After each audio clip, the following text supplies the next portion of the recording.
Alright, testing. Testing. These seem good.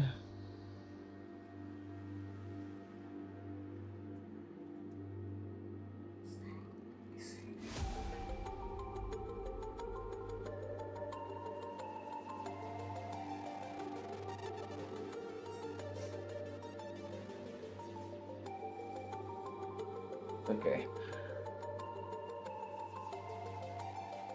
This... Where am I? Oh, it's right there.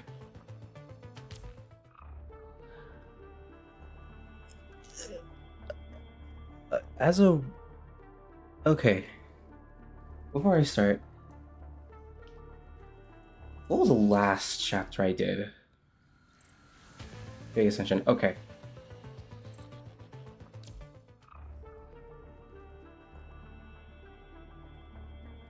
So for those that are like unfamiliar with this game, I'll just give like a light refresher on the last mission we did.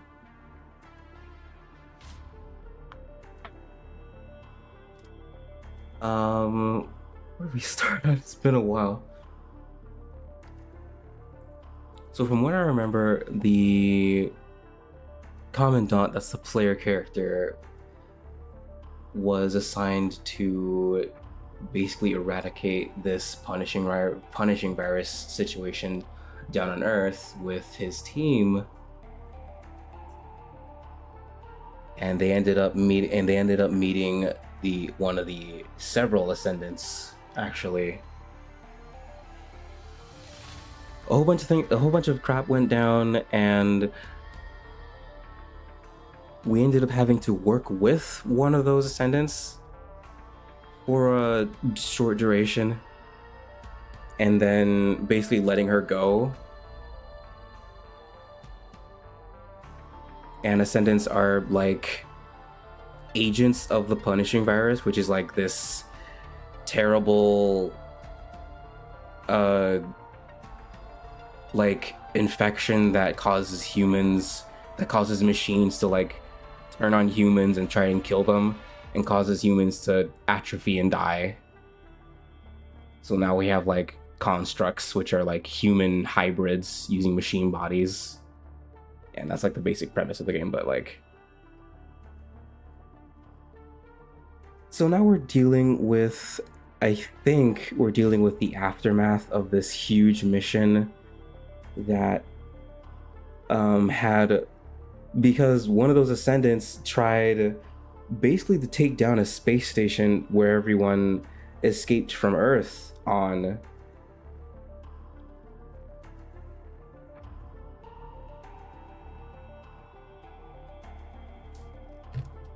So let's delve into why.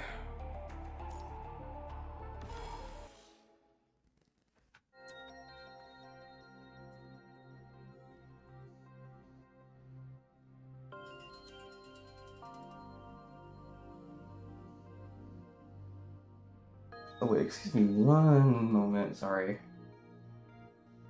Something I almost forgot.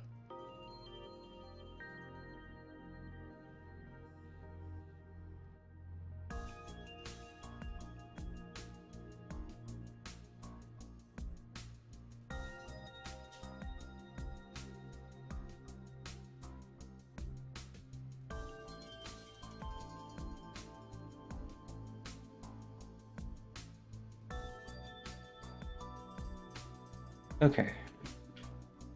Overcoming countless adversities and witnessing just as many lay down their lives, the intrepid heroes continue to search for hope on this most harrowing journey. Most people did not know that this journey would be unworthy of adulation. From the moment they set forth, they were doomed to a life entangled in shadows.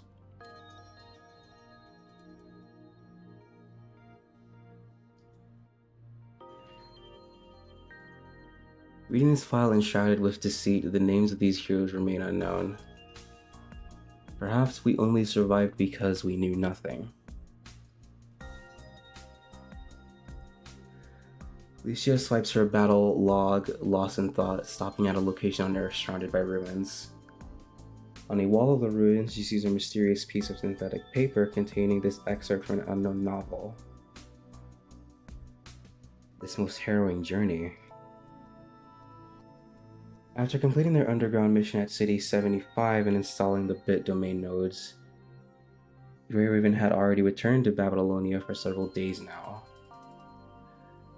However, Lucia remains in the preparation room reviewing training material from the battle log database, only because their new mission had ordered them to remain here on standby. Although such respite is a luxury, the fact that everyone else is working double duty while only Grey Raven sits idly in the preparation room requires no further explanation. Seems like the decision to postpone the investigation on the Commandant's insubordination has to do with more pressing military concerns. You have tried to apply for other missions and even spoke with previous contacts. Regardless, the response across the board was just, take a few days off. But even when the team tried to go out and enjoy this much needed R&R together, they were met with a sneaking suspicion. Whether it was the dubious behavior of people in the plaza or cameras following them as they passed by, they all silently stated the same fact. They were prisoners in a cage. Confirming this, you order everyone to return to the preparation room. We solos. Whoa, why is that blowing up on the screen? Hold on a moment. It's not where that should be. The chat box is like all over the place. I can't like select it. Center chat. Yeah, it's odd.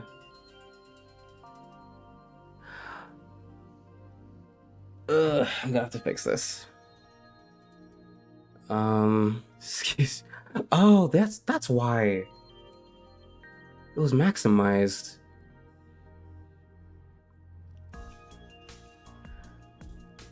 Now to cover screen. Here we go. Now it's on the side.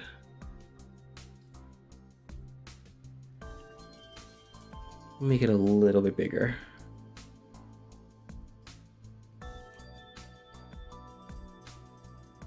Yeah. There we go.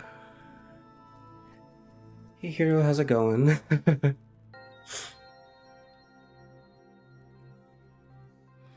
The team had planned on discussing the current state of events in a more familiar setting, but upon returning to the preparation room after their brief outing, they found that the weapon reserves had miraculously disappeared.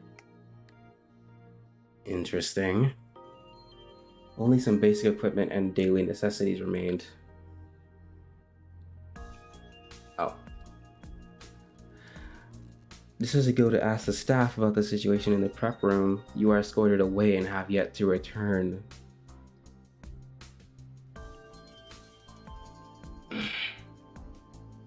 It's been almost 2 days now. Lucia looks at the clock on the bottom of the terminal, frowning slightly.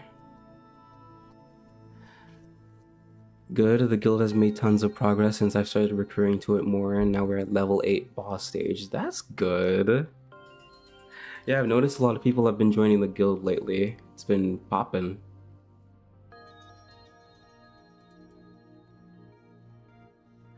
We need to monitor memory replays caused by the corrupted mind beacon. This is what one of the unfamiliar personnel had said to her as they escorted you away. Lucy wants to accompany you, or at least keep an eye from a distance, but the personnel comes prepared. As soon as she opens her mouth, one of them suddenly drops a large stack of inspection reports and work certificates in front of her, the contents of which contain a series of stringent terms and warnings. Right as the unfamiliar personnel leaves, Lee firmly clenches his fists.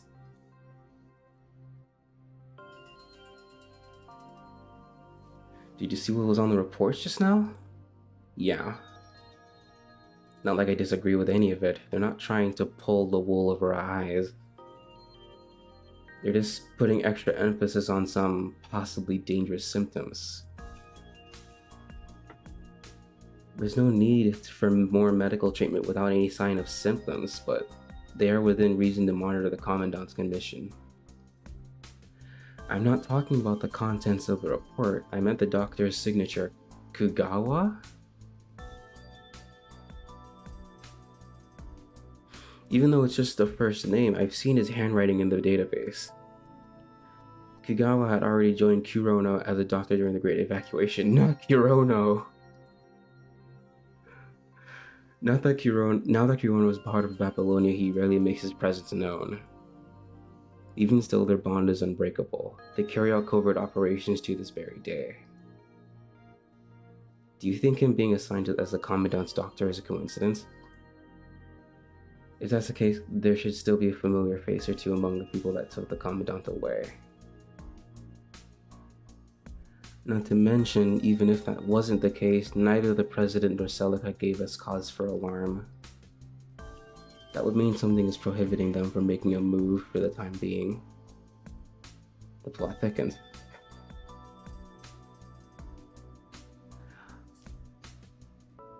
A lot of military stuff going on. Hush hush. Lucia glances around the now slightly more spacious room, suppressing her worries deep within her heart. She returns her gaze to the yellow synthetic paper on the holoscreen. We only survived because we knew nothing. As she reads the passage silently, images from her battle with Alpha fill her mind. That was when you chose to trust her. That was when she saw fragments of Alpha's memory as their minds merged. That was when we finally saw her suppressed memories and the truth. The truth? She may have unlocked the deepest recesses of her memory, but that does not mean that she has been looking at the whole picture. Who has not been experienced something like this? Even if you remember the entire conversation you had with someone, you have no way to peer into their heart to understand the true meaning behind their words. Even if you fully restore the many paintings of your memories, you have no way of knowing what lies beneath the thick layers of paint. As for the whole truth, she still remains uncertain. However, based on what Alpha said,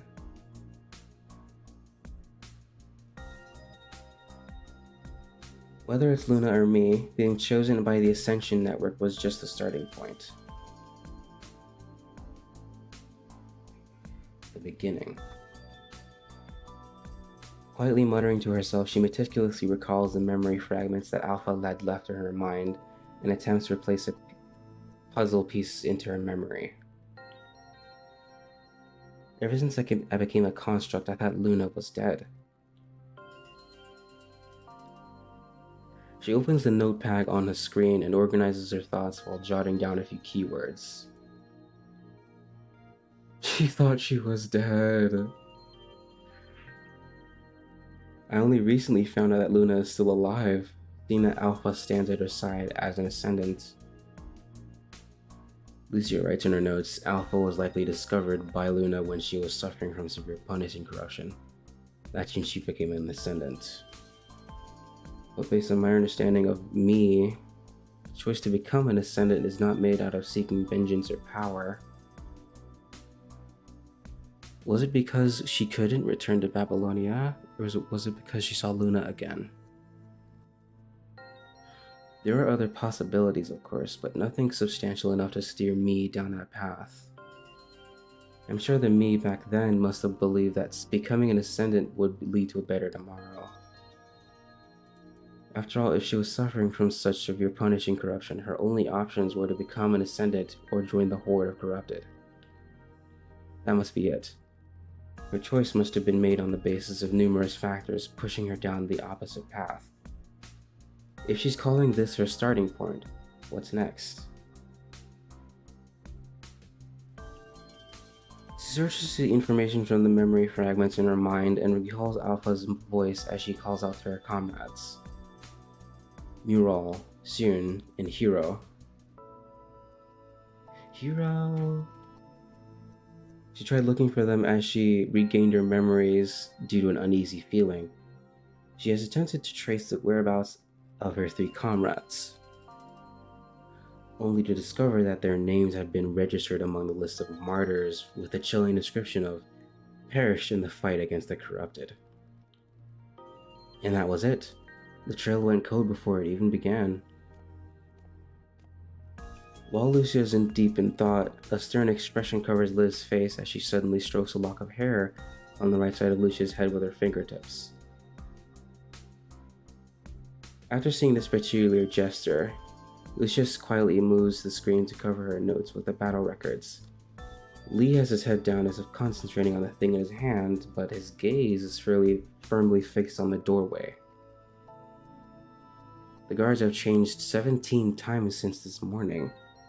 Whether or not this is due to precautions made by the trio, the guards have yet to enter. Shortly after you left yesterday, they received an anonymous encrypted message on Lee's terminal. Speak carefully, act cautiously. Refrain from doing anything for now. Wait until daylight to inspect the room. The trio is suspicious at first, but given previous events, they are not entirely in disbelief. In the morning, the group had cleaned the room. Doing so, they uncovered several bugs that were planted by an intruder. Only then was the remaining disbelief abated. Leah's quietly lubed some storage crates to specific positions in the corners, while Liv has draped your coat in a particular spot. Once the corners with those little gifts had been blocked, guards began showing up at the door out of nowhere. After the trio discovers... I'm hicking up. After the trio discusses quietly among themselves, they decide to remain in the preparation room and rest. That way they will not draw any suspicion while they wait for your return. We only survived because we knew nothing. Why is this happening? Because the Commandant violated military orders during the last mission? But they said they weren't going to look for that for the time being. Is this just an excuse to buy time? Do people really think we just let Luna go and that we're keeping her whereabouts a secret? Even if Hassan and Nicola thought it was necessary to deal with it now, while the war still rages on, they would have chosen a more appropriate method to go about all this.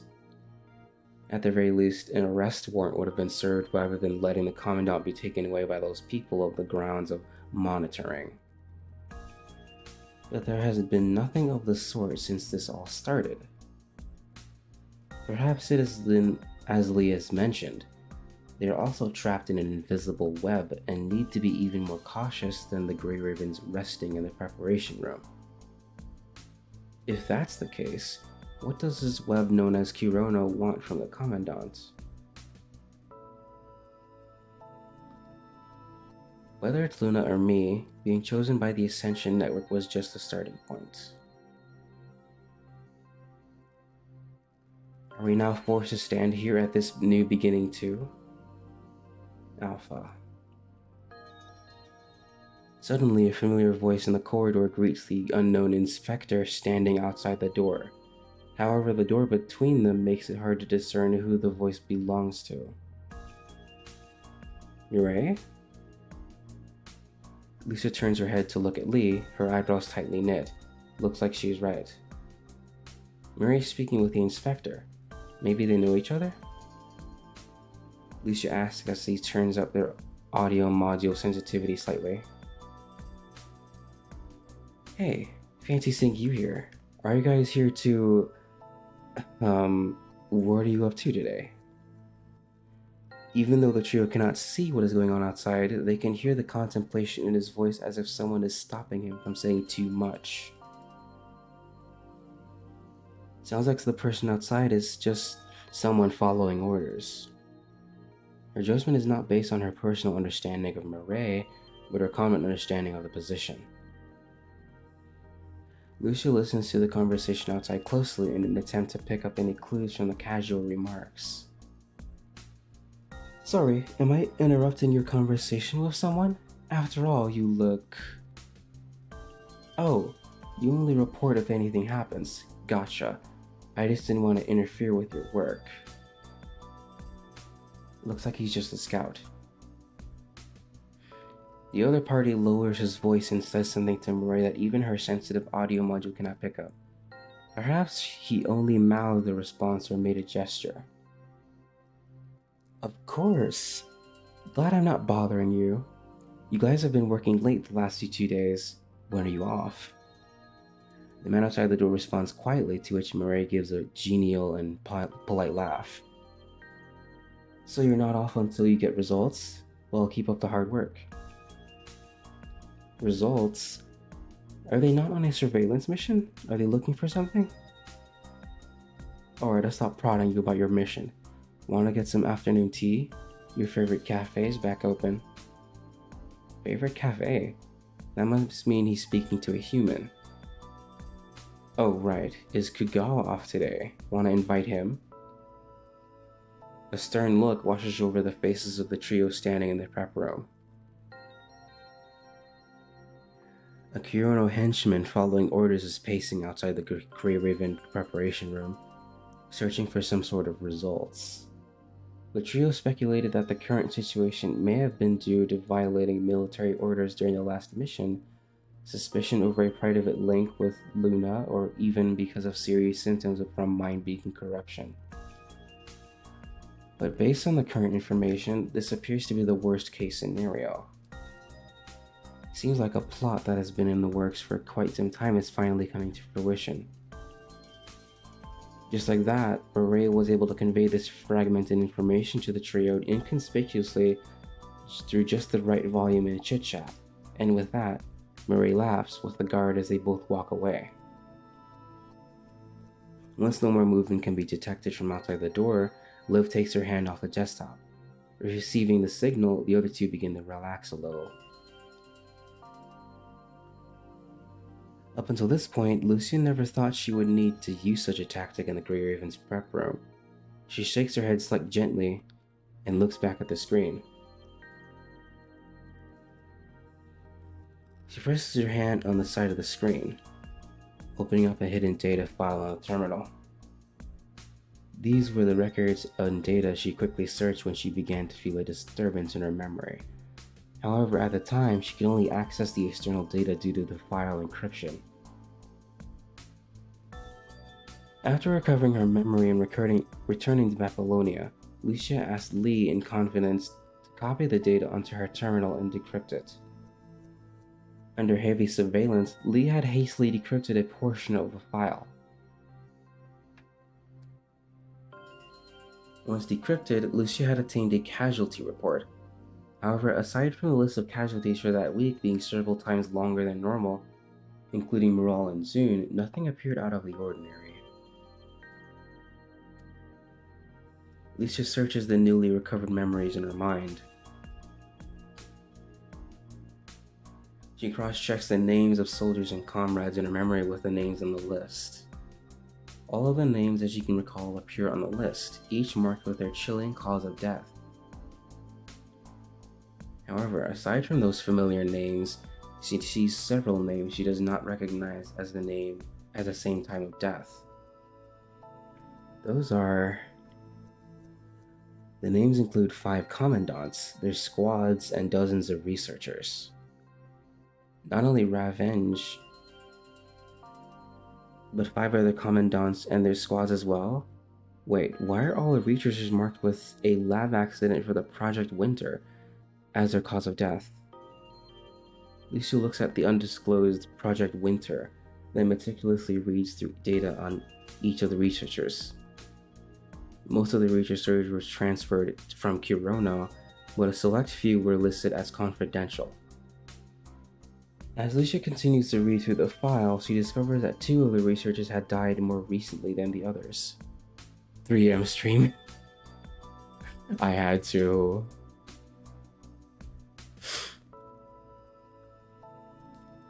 This casualty report is still being updated. Why would they be recorded along with those that died a long time ago? I'm gonna be spoiled, but I kind of don't care at the moment. This is not that far in, I'll say. Like, it's somewhere in the middle of a story, I'd argue, but at the same time, it's not, like, huge from what I gather. It's not gonna be too spoilery.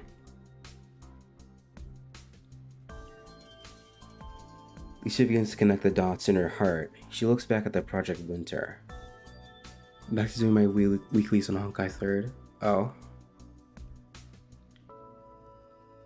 What even is this project? She cannot figure out anything purely based on the name alone. Perhaps that is the point. Thinking for some time to no avail, she looks back at the 2 researchers on the roster.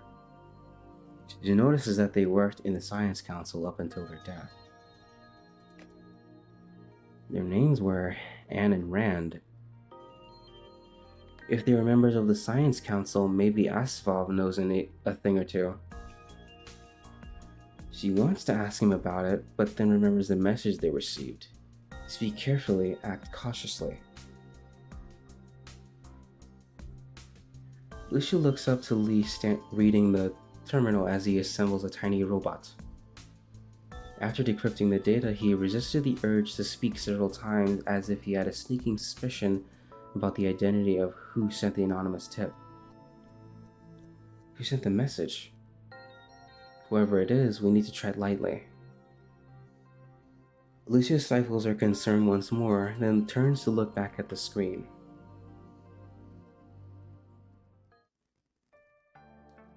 "11:55 a.m. That is right in the morning. Wait, no. Afternoon. Yeah.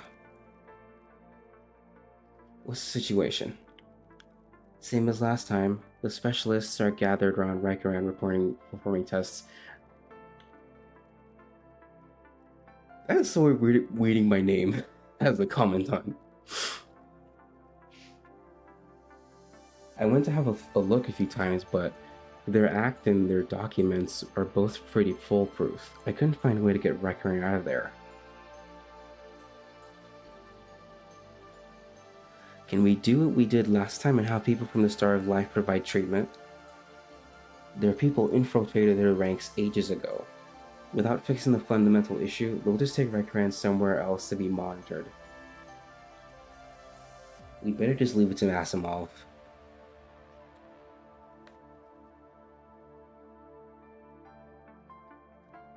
Need some water.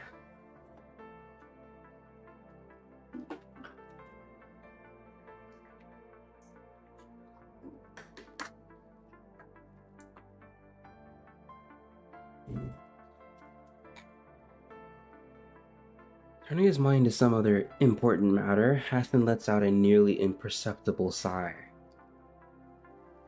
Ever since this mess has started, the other project has been put on hold. It was supposed to be top priority, but all these disasters kept distracting our winter kind. If we involve the Science Council in non-technical matters at a time like this, I'm afraid it will only make matters worse. I hope he can solve these complicated technical issues to the point of being able to pass it off to his subordinates. How about the others? Same old, same old. They can't keep going like this, Mr. President. Before he can respond, a young staff member walks in and salutes. How's Riker holding up? Seems like everything is normal. What do you mean, seems? According to the report given by experts, Riker periodically falls into a state of comatose with increased subconscious activity. During breakfast, Riker just stares at the cup. Last night, the Commandant was pacing around in the room. Sure didn't look normal, at least. Even normal people would do this sort of thing if they have no way to keep themselves entertained or sleep. Anything else? They submitted an application claiming that Riker violated military orders due to the issues they are currently looking into. If it continues on like this, constructs linked to the Commandant may also begin to exhibit abnormalities, so... He takes out a small chip and hands it to the exhausted Hassan. So they need to monitor the Commandant a few more days? Correct. Hassan then takes the chips and nods. He watches as the staff turns and leaves. Mr. President, I was worried this is going to happen. You mean the effects of mind beacon corruption in Rykran? No, the Commandant's symptoms are minor. They didn't worsen during ground operations either, which is a far cry from when Commandants were corrupted in the past. We can now determine that Rykran was built up had resistance to mind corruption. That's precisely why people are more worried. We haven't found out who leaked the Commandant's mission report, but now they know that Huaxu detected the Commandant's potential ability to link with Ascendants. I wasn't expecting Huaxu to find the back door to the first time I let Grey Raven use the Spear of FOS. This is worse than I thought. Hassan holds the chip in his hand, lost in thought as he holds it onto the vast cosmos. Did I read that wrong? Ah.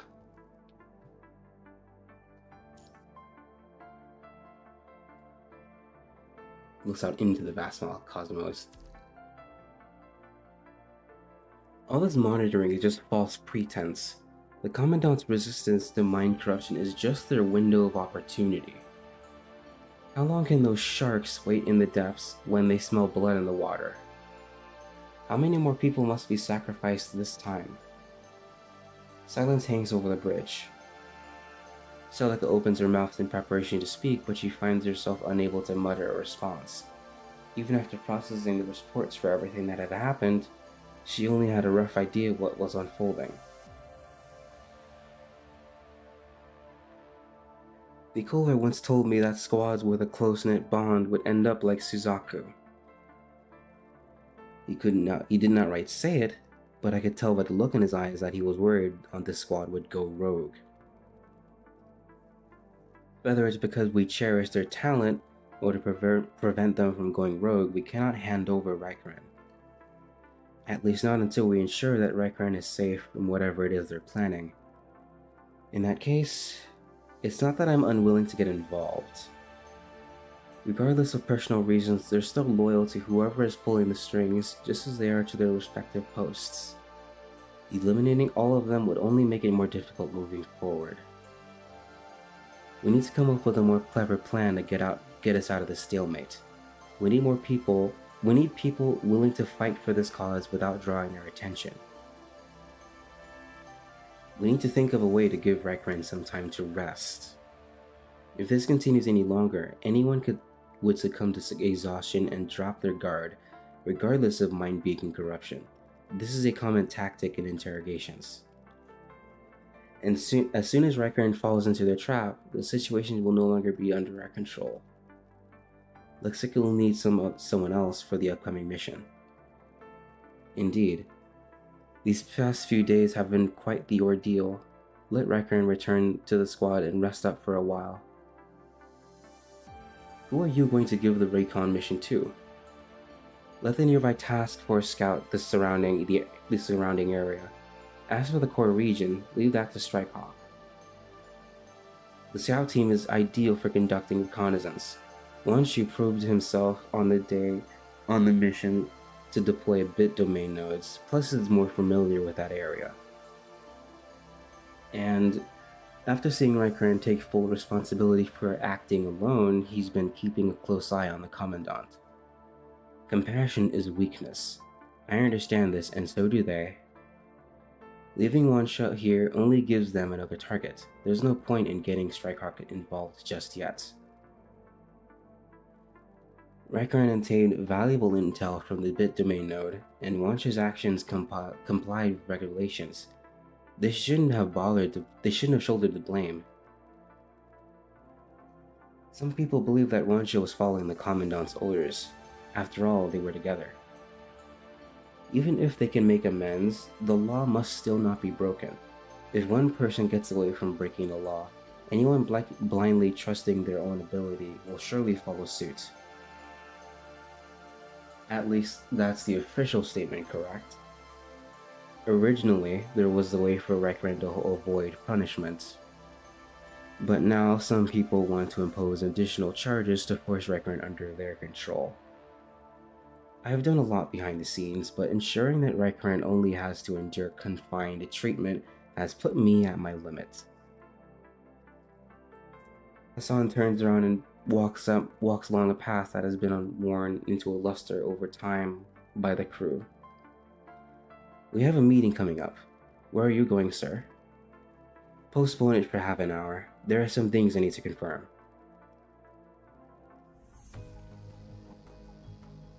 11:25 a.m. Half an hour before receiving the new mission, Chrome steps into the spacious confines of the closed lavatory 5 minutes early. He pushes open the door to the dark room and greets Asimov, who is sitting among an array of holoscreens. Right on time. Head down, Asimov gives Chrome a simple acknowledgement.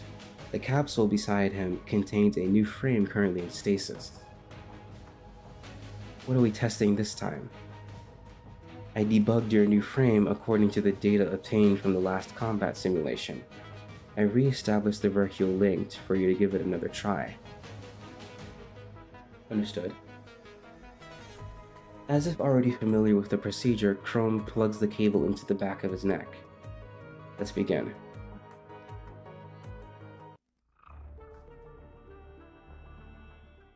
A war can be won in an instant. The virtual link has been set up successfully. The operating environment is stable. Let's carry on with the test.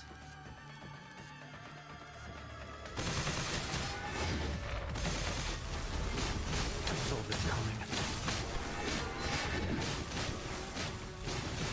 Forgot I could parry.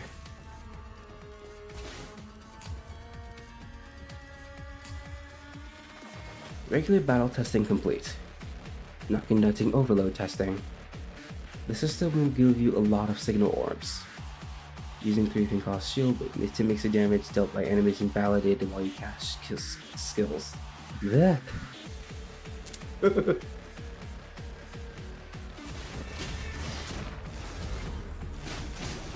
saw this coming. Don't move out of my common thing.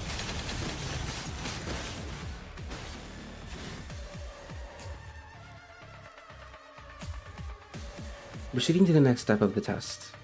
Press and hold the attack button to enter prompt spirit mode. All shields will be consumed, but attacks will invalidate the damage dealt by enemies.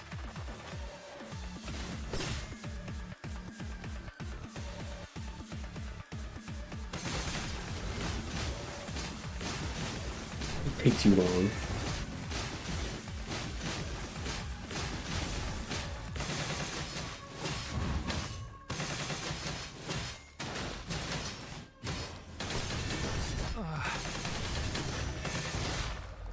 I saw this coming. They call him Think. This will pave the path to victory!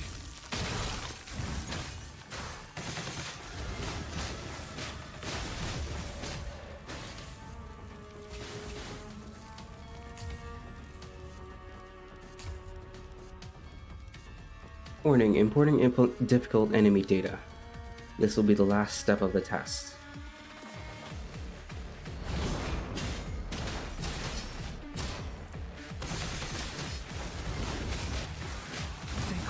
Don't move out of my sight. This will pave the path to victory!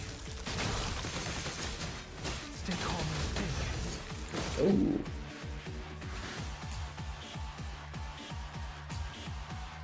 Well done. You can disconnect the test system from the data gate. If you want more exercise, you can call up the data of the corrupted next to it. I'm done. An excellent move, Commandant.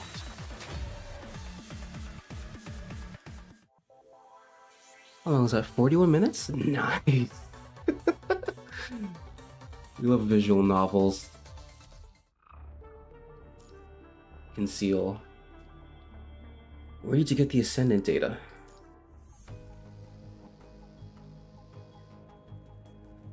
Chrome opened his eyes to see the familiar dark room in Asimov's solemn face. You've been working hard, Asimov. How's the test data? You've reached a high enough degree of synchronization and proficiency to pass the test. But the core issues still haven't been addressed. Asimov clenches his fists and closes his eyes. Chrome has never seen such an expression on the seemingly infallible scientific genius. Is there anything I can do to help? Asimov grabs the mug on the table, swallows a mouthful of cold coffee, and shakes his head in a trance. This frame uses technology similar to that of Lucia Plume. I know. Before signing the agreement and applying to participate in the experiment, he fully understood the principles and risks of the project. If you're multi-streaming, then I'm going over to Twitch. I'm only here because Discord send over. Oh no, I'm not multi-streaming right now. I intentionally chose not to multi-stream this time.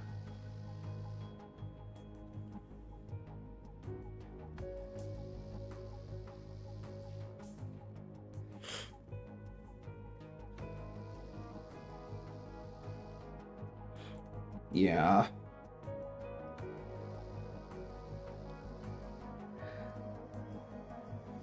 But Asimov's expression does not stem from the achievements of his research, but rather the costs.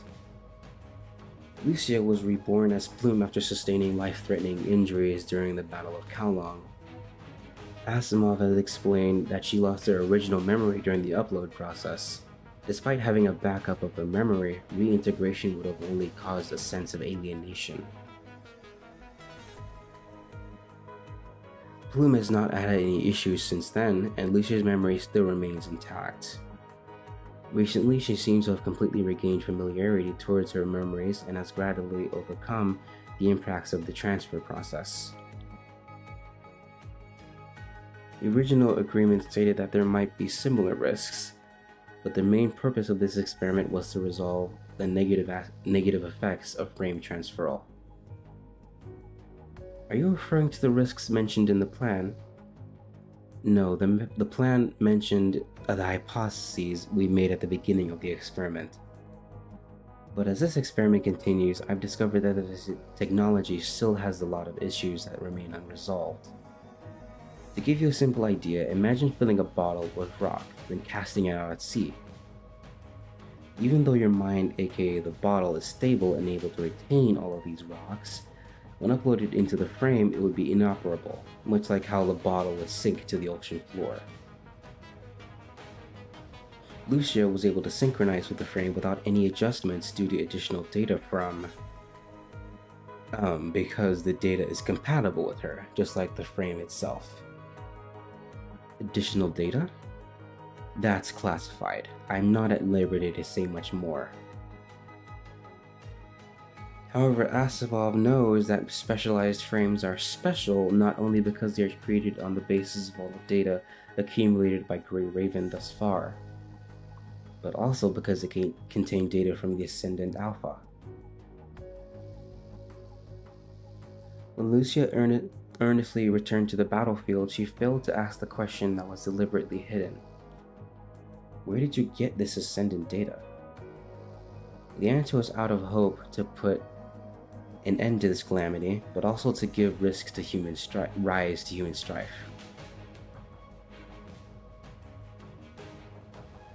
Ever since Lucia was uploaded into the frame, the Science Council has been collecting various data on Plume.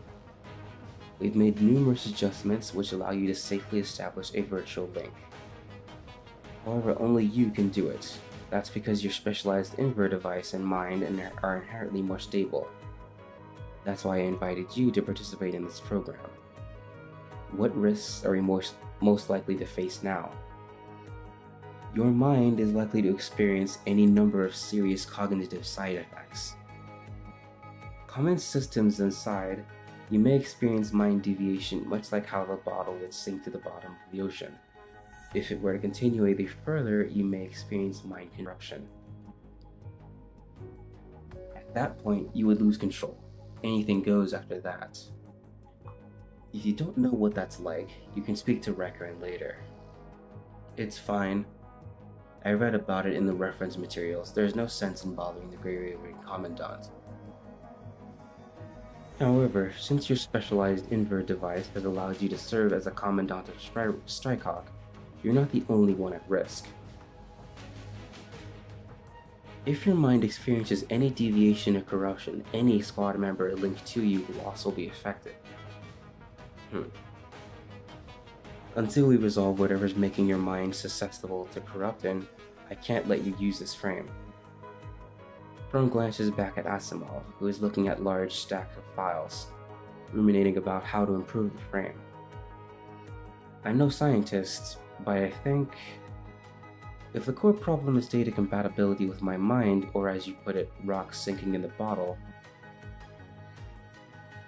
would it be possible to attach additional equipment to isolate it in parallel with the bottle? Asimov thinks for a moment, then stands up as if to say Eureka, then walks to the side of the lab and begins looking up something on the terminals. Rosetta. The research data from her transfer between the centaur and humanoid frame. With the terminal's high processing speed, Asimov quickly finds the target file. He pulls up a chair in front of the monitors and begins to work assiduously. Seeing his bleak demeanor begin to reside, Chrome politely dismisses himself. I'll get going. Let me know if you need help calibrating the frame. Understood. He responds without lifting his head from his work. Up until Chrome closes the door, all he can hear is Asimov mumbling to himself from within the lab.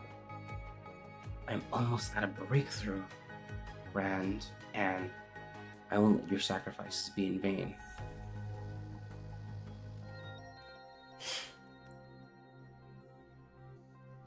Once the sound of footsteps outside the lab fades into the distance, Asimov opens an encrypted file on Plume containing alpha data sent to him early on by some people. The method, costs, and potential dangers of acquiring such data had been deliberately stricken from the record. Perhaps only when all of this comes to light will the truth behind these anomalies finally be revealed. Hello, Chrome. After leaving the closed lab, Chrome receives a notification from Celica on his terminal. There's been a change to the search and rescue mission. Since it's been assigned on such a short notice, time is of the essence.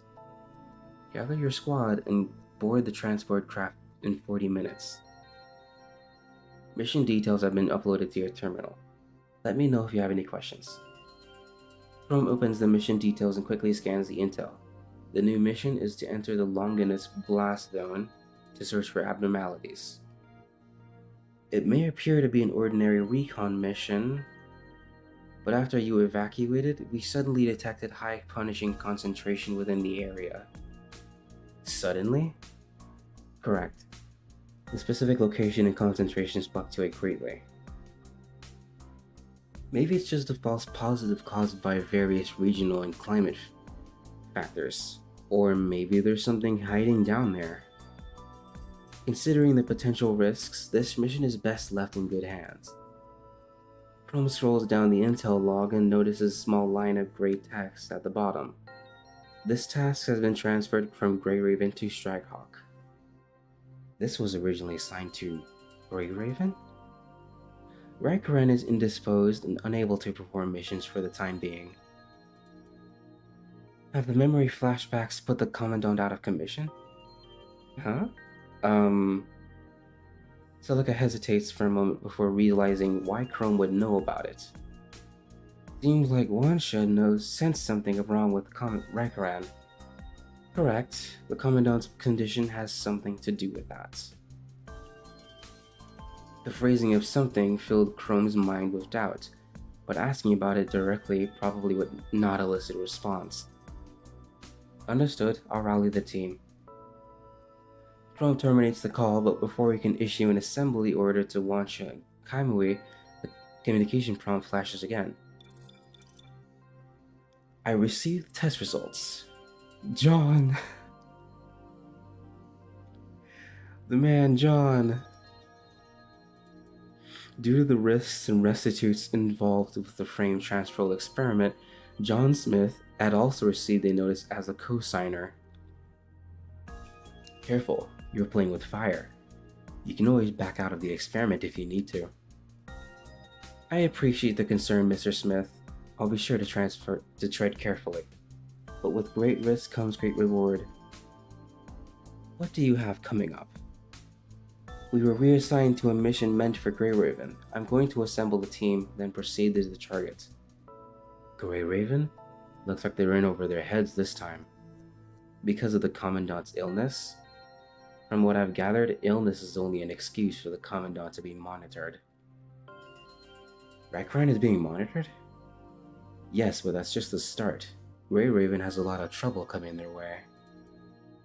Not only are they dealing with this mysterious illness, they've also got people trying to uncover their past transgressions in order for Grey Raven to be a stepping stone on their road to success. Past transgressions? Why is that? These people are planning on using the Commandant's condition to put them out of service. But the Commandant hasn't slipped up, so they have to put their plan on hold. If Rakran keeps this up, they'll try to stop Grey Raven by claiming that they violated military orders, had a private connection with the Ascendant leader, or that they are keeping their whereabouts a secret. A private connection with the Ascendant leader? No Commandant can do that, and I don't believe Rakran is harboring the enemy. It's just a possibility.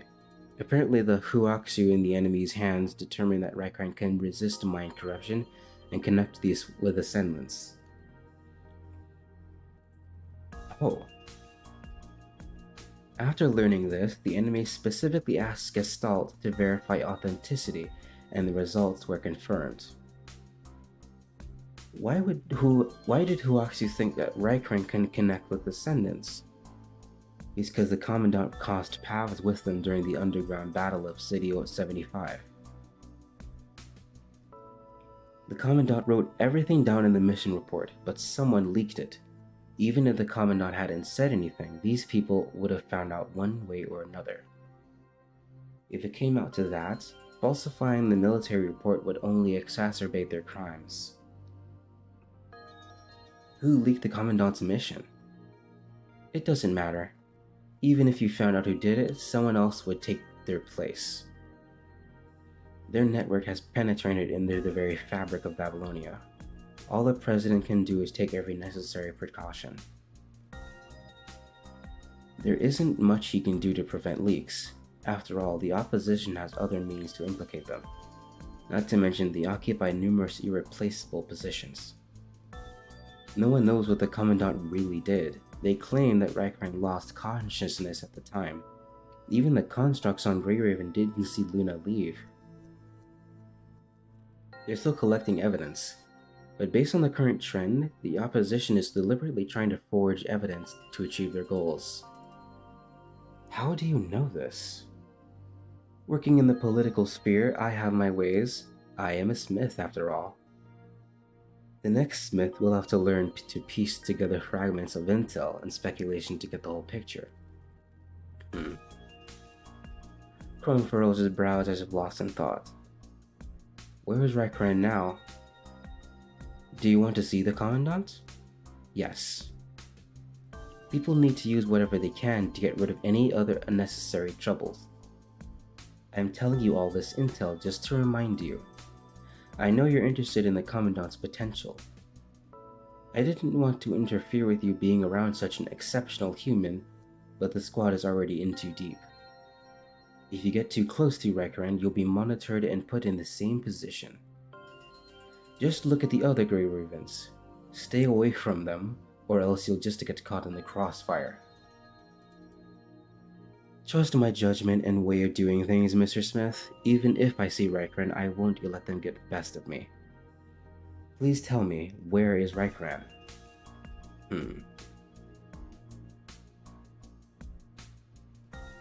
After numerous requests, Chrome finally gets a brief meeting with the Commandant on the grounds, relaying information on the mission. Under the watchful eyes of soldiers and staff, the airtight door slowly rises up.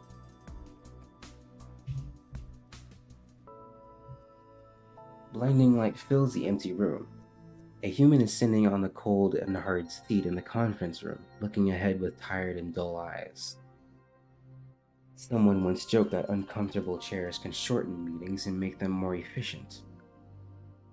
But when a person is left to sit on the chair for almost 2 days, the same cannot be said. Chrome looks around the room quietly.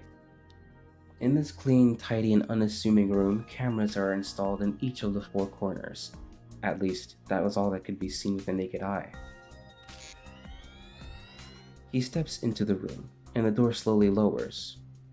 Even though it is just the 2 of you, neither of you are able to speak freely under such watchful eyes. Looking at the side of your pale and tired face, Chrome quietly clenches his fists. Before he greets you, he notices the projection equipment in the corner. The hazy blue light creates a 3-dimensional image of an antique clock with no tick marks or a minute hand. There is only an hour hand slowly moving along with each swing of the pendulum. A small line of text below the clock reads, "Monitoring schedule." It is difficult for those who have not experienced it to notice, but one's perception in time is infinitely lengthened by staring at a clock during times of hardship. Before coming here, Chrome had heard that the interval between examinations and treatment was 2 hours during the day and 5 hours at night. Anyone who has worked at the start of life knows that this frequency of treatment for patients with serious illnesses is normal. But that is done under the conditions that the patient is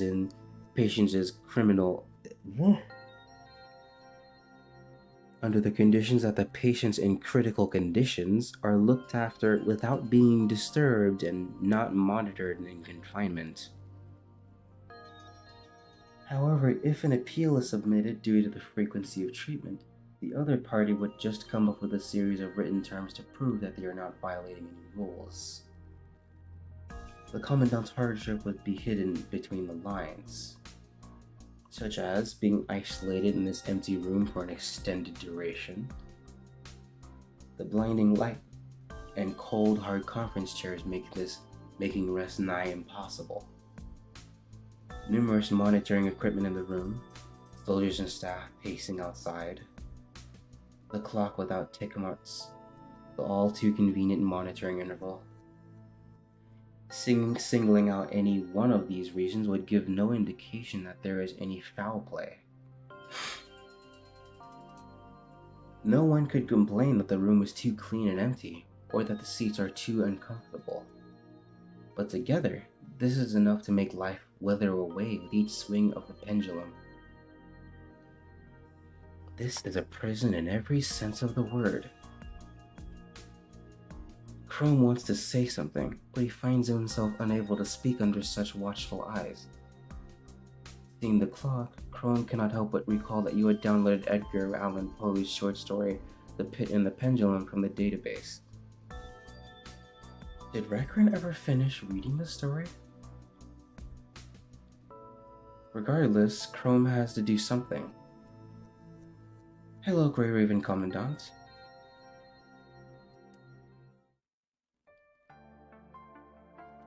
You slowly turn in the direction of the familiar voice to see Chrome standing by the door. The white paint from his coating reflects the blinding light in the room as if enveloping him in its radiance. It's been a while. He barely managed to muster up such a brief greeting out of sheer fatigue. In a trance, you sense an internal struggle in Chrome's gaze. How are you feeling? Peachy. The lengthy interrogation regarding the memory replays and mission details have taken a toll on your voice prior to meeting him. No matter how hard you try, you cannot hide the raspiness in your voice. Crone quietly walks over and stands in front of the chair. He turns slightly to block the blinding light from above, but the struggle in his eyes becomes all the more apparent. Have a seat. That won't be necessary. I'm just here to talk about the mission. Anyway, Babylonia has detected high fluctuations of punishing concentration within the Longinus blast zone. If we can rule out any false positives, there might be something hidden there. Did you notice anything during the last mission? Finished weeklies and dailies? Nice. I think weekly reset happened an hour ago. So you must have finished them again. Only took about an hour. Yep. Just about. Usually I do my weeklies toward the end of the week. Sometimes earlier if I feel like it. Explains what happened during the mission. Listening to your explanation, Chrome records the main points in his terminal notes and draws details areas on the map. Thanks for the help. Looks like there might actually be something suspicious there. I'll bring some sensors along. Nods and then continues looking at the clock. How much longer do you think I'll be here? For any of the onlookers, this sentence would have no significance. As if understanding the look in your eyes, Chrome shifts his gaze from the pendulum onto you. I do them at the start of sometimes, spread it out throughout the week. Yeah, that's a good way to do it, like, here and there, in moderation. Soon. The pendulum will stop descending soon.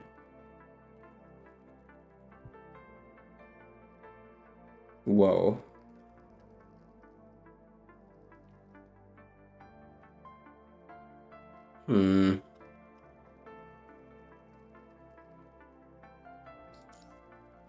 Hearing the hint, he smiles. Correct. So not much longer. After he finishes speaking, the door promptly raises. I feel like I should have chosen the rat option, but whatever. The door promptly raises with the clear buzzing of an alarm. Chrome steps back, causing the blinding light to occupy your field of vision. Thank you again for your help. Goodbye for now. He nods under the staff's watchful eyes and leaves the empty room. My eyes! As the door closes with a heavy thud, your gaze returns to the white void.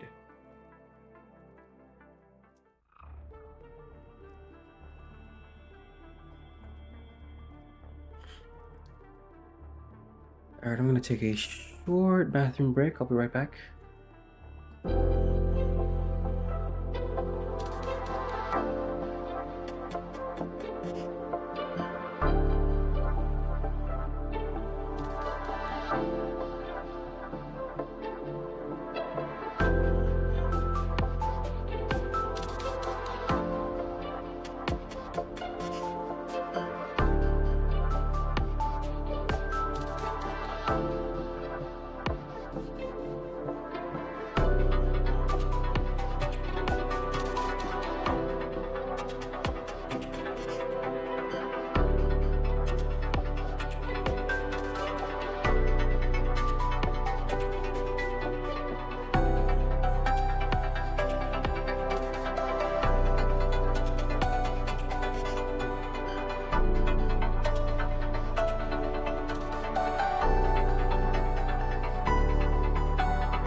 Okay.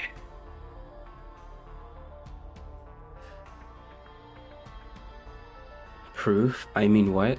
Nothing. That's wild. Someone must have hacked me. Oops. Alright, let me check on my dailies one. Oh. Sleep and leave the rest to me. Don't argue with me. I don't want my commandant showing up in public with dark circles, bringing down the neighborhood.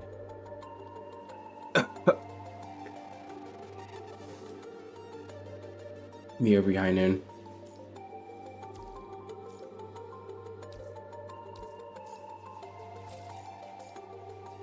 I'll take all that. These advise you to rest. I'll rest when I dictate it. Oh wait, no. That's later. Let me just grab the serum.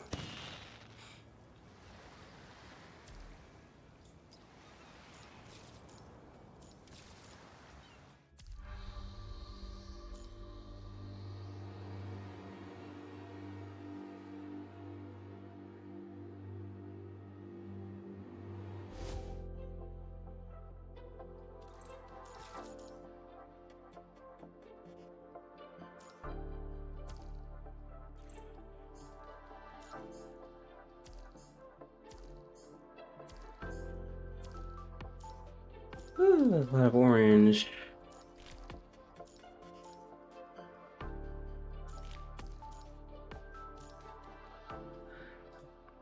What I like about this update is the file cabinet with all the stuff you can read down here.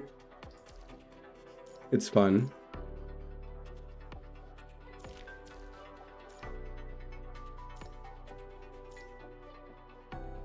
Is that 5? Okay. Yes. Okay.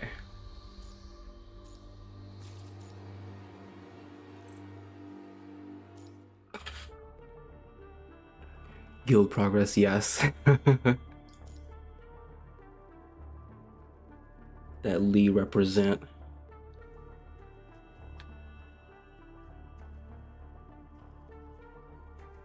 I still find the guild name so fun to look at. Lee's tech support. Like that is perfect. Return to core area. Camel mention.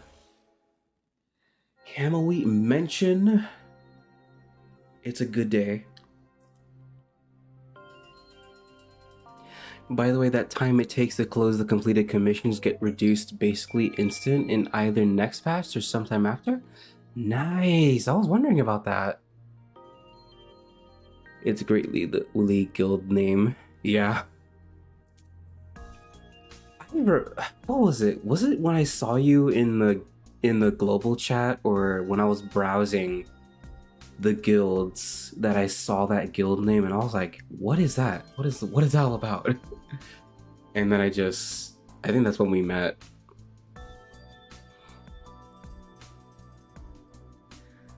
Gloomy clouds blanket the sky. Golden rays of light struggle to penetrate the clouds as if attempting to save what remained of Earth. Probably global chat. I think I recruited you. Yeah, I remember. I used to be in the. I used to be in a guild called Babylonia. It was pretty good, which is why I was unsure about leaving it. I was like, but I'm comfortable here. I like the people and the name and stuff. But like, I got this game because of Lee. When I think about it, seeing that entropy gameplay, just 10 out of 10. Has the guild become better than your previous? I would say so, yeah. Like, I'll admit it had a slower start, but I was like, I'll stick it out because, like, if anything, I can just Like I was thinking at the time, if anything, I can just return to the Babylonia Guild if things don't pick up, but things did pick up, and like the Discord you invited me to was also pretty fun. So yeah, it was like even more incentive for me to stay.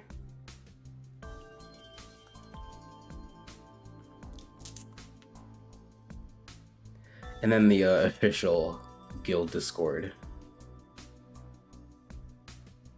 The transport craft carrying the Strikehawk trio breaks through the dark clouds and lands steadily on a patch of open land covered in yellow sand. As soon as the hatch door opens, a blonde figure rushes out. He looks around and shakes his head in disappointment. There used to be abandoned ruins here, but now there's nothing. Not even ruins are here, it's just nothing. I'm glad with how the Lee Guild is turning out. Yeah, same. It's nice.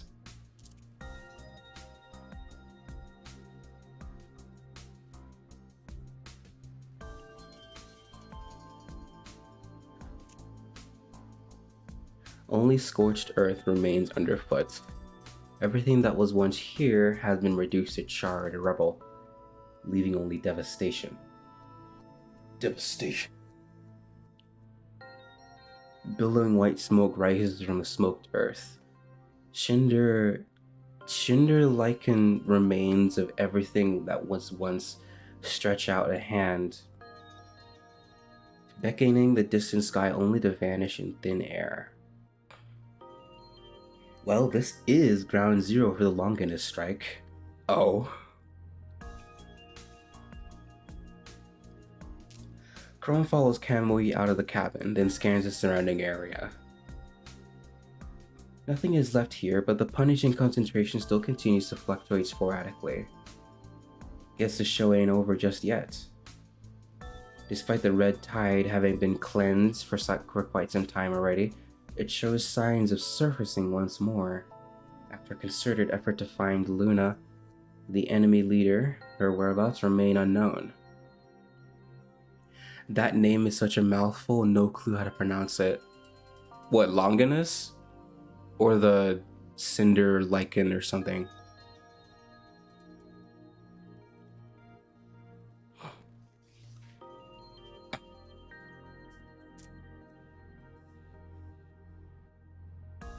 Whatever the reason, it's a sign of a colossal threat to come. Second one ain't spelling it? Wait, because I want to make sure. Because there's this, I'm not really entirely sure. Cinder Lichen, I don't know.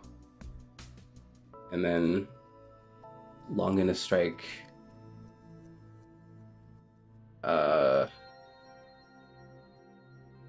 Yeah, Cinder Lichen.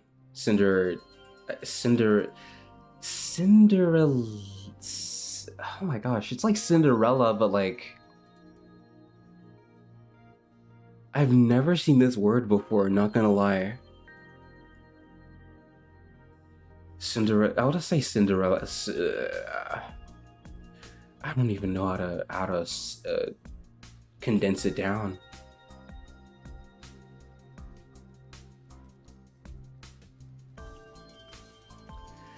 Cinderelican. Kind of like derelict, I guess, but I don't know. Cinderella, but they cut it off halfway and put random word for the rest, honestly. Cinder. Yeah, basically.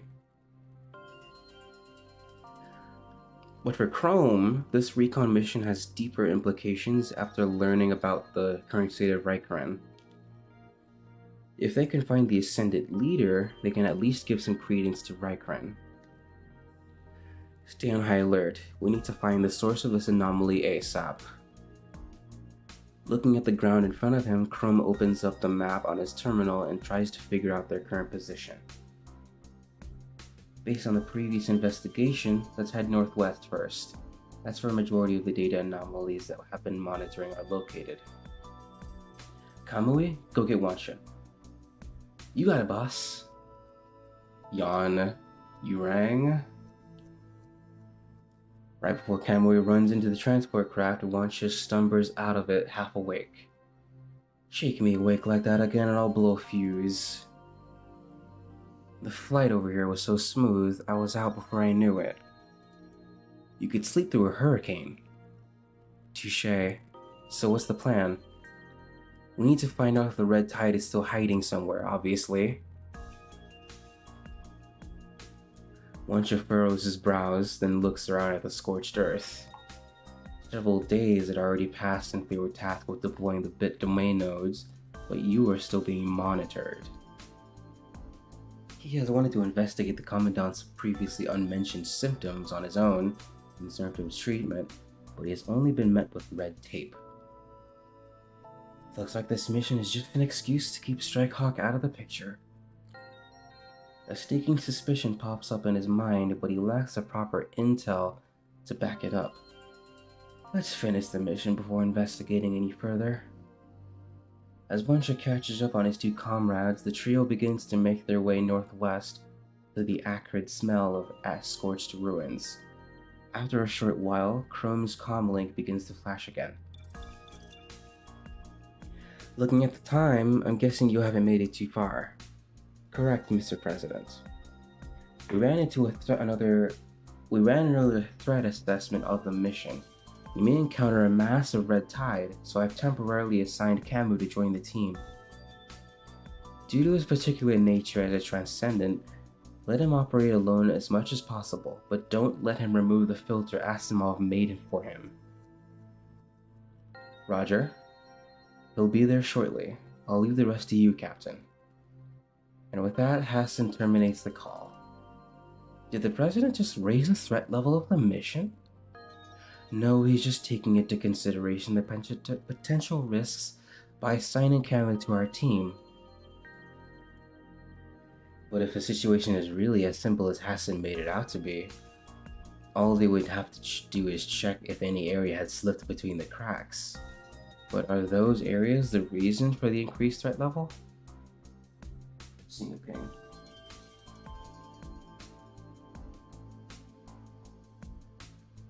Seeing a ping. Oh, never mind. Wait a minute, is that a bot?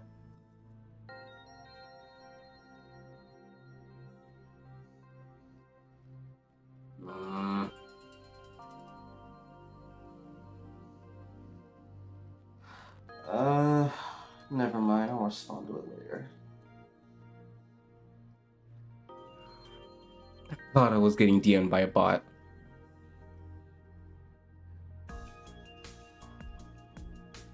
Darn, I was hoping for a change of pace. This place has been picked cleaner than a tub of ice cream in Camu's hand. There's no red tide in sight. What was that? Hearing the familiar voice, the trio turns to see a resentful Camu intentionally keeping his distance. Keep talking and I'll kill you. At this moment, an indiscernible figure flashes by just barely within view. Who's that? Huh? Was someone running behind us? Camu looks back, but the barren land is devoid of life. Let's go check it out. Alright, it ran off to the west, right in the direction of our target. We also need to check if any signs of the red tide. Leave it to me.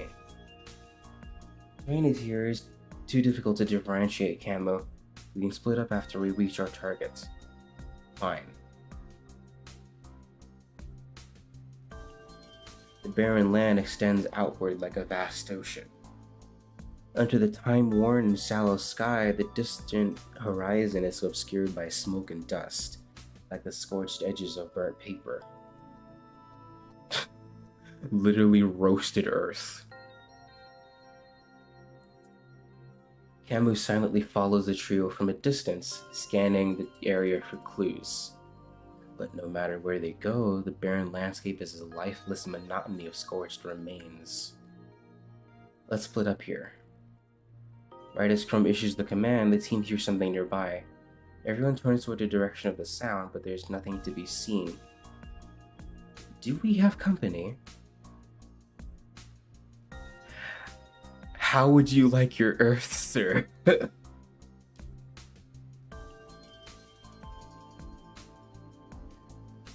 Medium roasted with a side of cinder.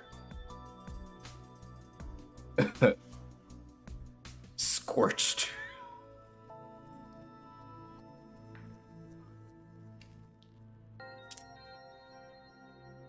I can't imagine why someone would be in such a dreadful place.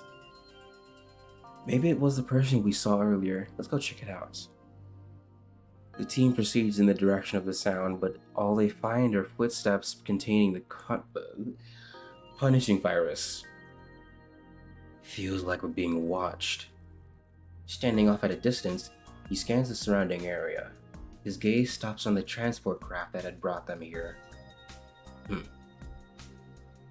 I feel the same. Could it be someone who was here? We can't tell if it's the same person yet. Must be a corrupted or ascendant nearby given the punishing concentration of their footsteps. Following Camu's gaze, Chrome looks back at the transport craft. Why would they be hiding if they're an ascendant? To draw our attention? Or maybe they're wounded and trying to avoid a confrontation. Considering that these footsteps might belong to their target, Chrome determines to continue the pursuit. We can't jump to conclusions. Let's keep searching. Grab a sensor and split up. Kamui, you take the west. You got it, boss. Wanja, you take the east. Stay on high alert and maintain contact. Got it. Kamui, take the north. I'll take the south. If you find anything or run into danger, don't get impulsive. Keep your comms on at all times. Roger. Roger that.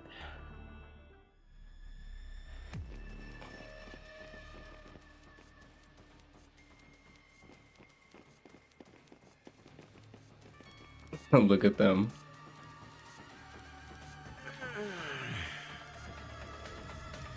They said it requires more investigation, but will the Red Tide really be in such places? At any rate, well, there are only scorched earth and ashes left. But it is true that high concentrations of punishing virus can be detected occasionally. I'll set up the detection device while you go and check the situation below. Let me know if you find anything. Isn't this the core strike zone of the Longinus Arsenal? Why are there hetero creatures here? It seems that the previous detection was not a false positive. There are some things hidden nearby.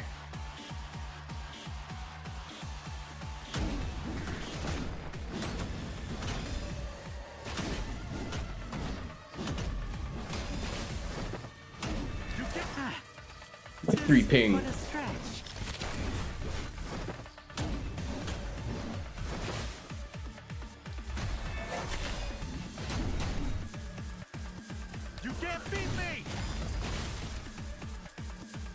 These hetero creatures are frailer than before.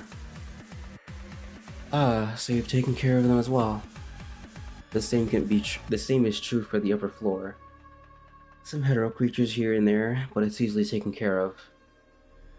I guess it's maybe because the red tide is declining. High levels of punishing virus can also be detected in the boxes nearby. Although it may be residue, just to be safe. Let's break them all open and check. Yes, that's right. Want to bet and see who finds more hidden hetero creatures? Why would I do something like that? But I'll come to your aid if you're in trouble. Deal. Break some boxes. Forward! Let me handle the fighting! Looks like I was right.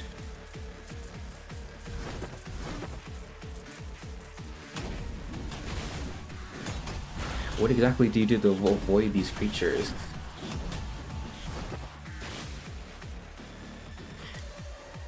The text goes by too fast.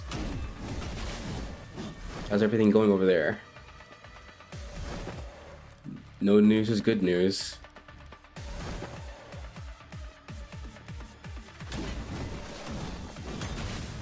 Nothing. Mission cleared. Looks like we finished at the same time. The Hetero creatures haven't given up attacking yet. Let's move together. Wait, that sounded from above. Is there a new batch of Hetero creatures? Let's go check it out.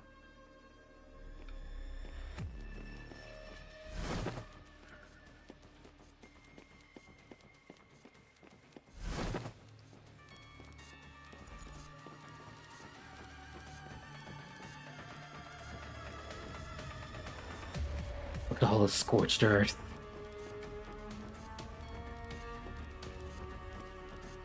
Premium. Ugh, there's more.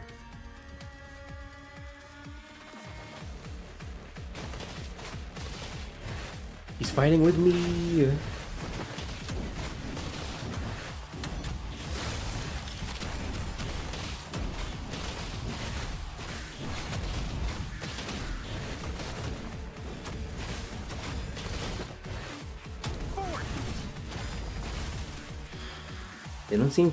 They don't seem to have been lurking here all the time.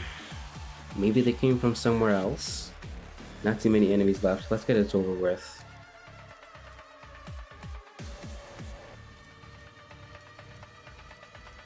What are these? A new variety. There's not a lot of them. Maybe they got separated or only they survived.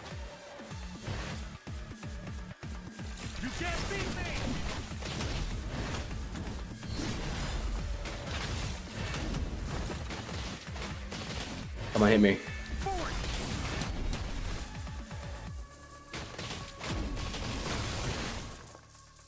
This area has been cleared. Well, the punishing concentration was also detected to be abnormal. Okay, let's call Capt over. That felt so good!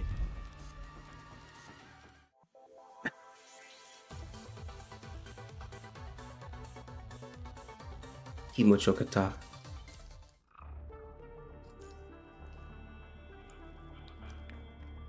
Untraceable. Maybe there's an easier and more straightforward way. Wait, hold on, let me... Am I getting pinged again?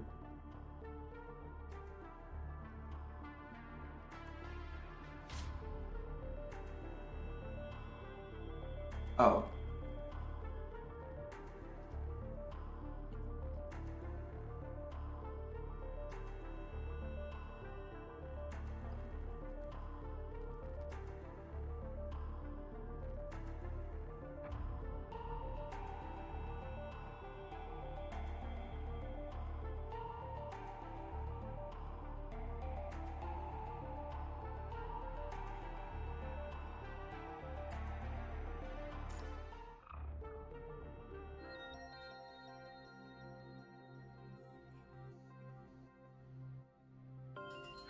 $4.20. I think I'll stop at 5. Yeah. Chrome follows a punishing concentration in the direction of footsteps and enters a patch of scorched ruins. Even though the footsteps begin to fade, Chrome discovers a pack of unusual hetero creatures. Compared to those previously discovered, they more closely resemble an organism that once existed on Earth, scorpions. Right as Chrome discovers the pack of scorpion-like hetero creatures, they too discover him and launch an attack.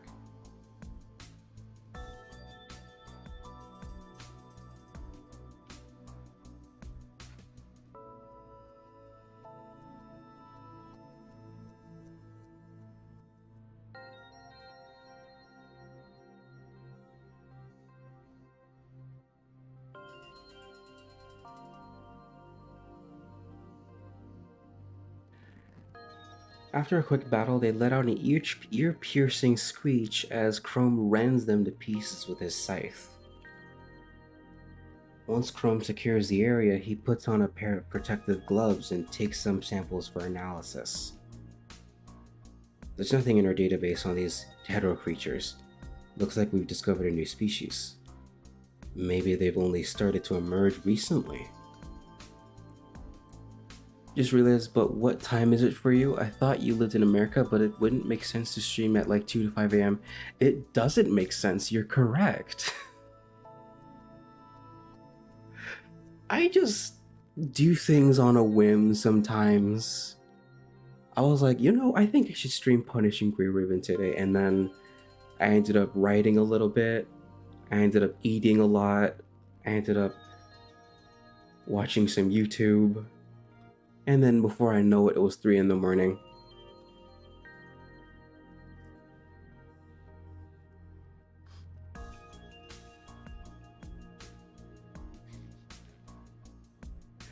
Regardless, their mission is clear. Chrome opens the comm link without hesitation and taps Asimov's name. Strikeout Captain Chrome reporting in. I've discovered an unrecorded species of hetero creature. Send it over. There's something I've wanted to ask you. Do you have a minute? I see. Yeah. That depends. I wanted to know if this type of hetero creature is a recent phenomenon. So it wasn't planned, at least. It was planned in the sense of I wanted to stream today.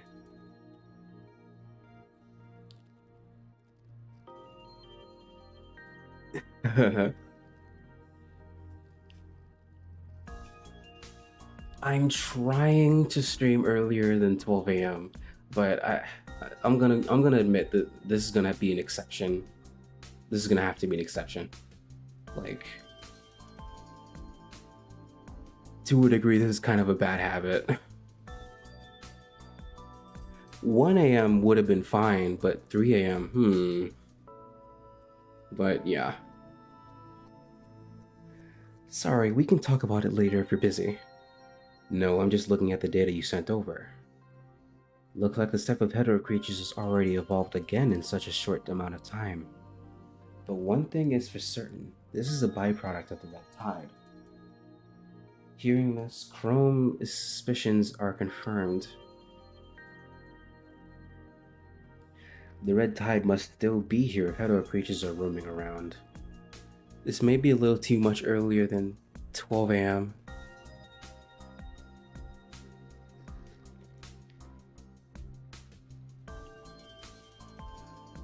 I mean, yeah.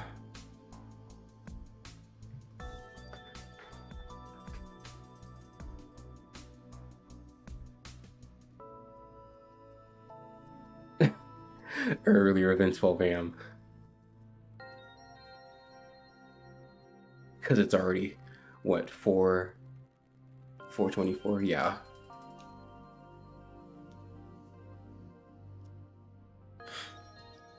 Are you going to continue searching the area? Yes, thank you for your help. I'll contact you if we collect any more samples. That won't be necessary. Give them to me when you come back. I've got other work to do. Over 2 hours after Chrome ordered the team to split up. Even with each of the squad members installing a sensor in their respective areas, the fluctuating punishing virus concentration proves difficult to uncover any clues. The geology also offers no conclusive evidence except for the hetero creature from earlier. Perhaps this was due to the Longinus arsenal or someone intentionally covering their tracks. I mean, for the rest of the world it's fine, but for you, yeah, exactly.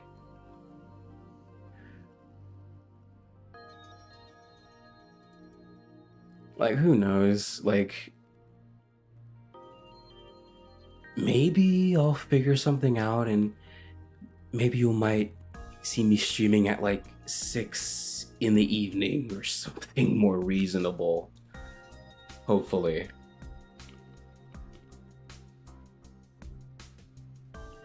He has suspected that the red tide had retreated. Oh, wait.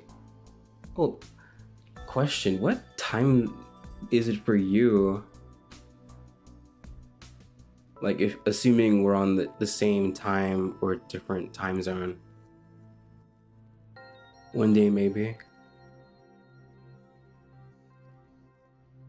He has suspected that the red tide had retreated underground. but 2 hours of searching has not uncovered anything resembling an underground access point. Further investigations into the surrounding area and the task force investigation into the underground city have been equally fruitless. Oh, 3 a.m., so you're an hour behind. So not too distant.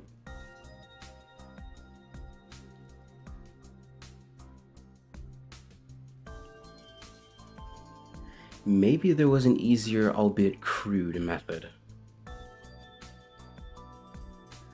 Luckily, Chrome has brought a backup of explosives as powerful as jitter bombs, just in case. Based on the fluctuating trend of high punishing concentration, the sensors indicate the closest high concentration zone is 35 meters from the surface. If they get the positioning wrong and use up all of the explosives, they will have to return to base or call for support.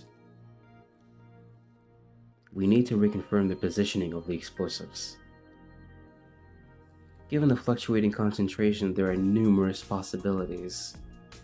If it is only a polluted underground waterway, the real red tide would be elsewhere. With everything that needs to be done, hastily requesting support would only add undue burden onto others. The best course of action would be to continue checking. Just as Chrome is considering the matter at hand, Kamboi's voice can be heard on the comlink. Captain, I found something. Understood, I'll be right there. Chrome rushes over to Kamui. He sees Wansha kneeling by him, looking at a high concentration reading on the sensor. All of the data in this area is the same.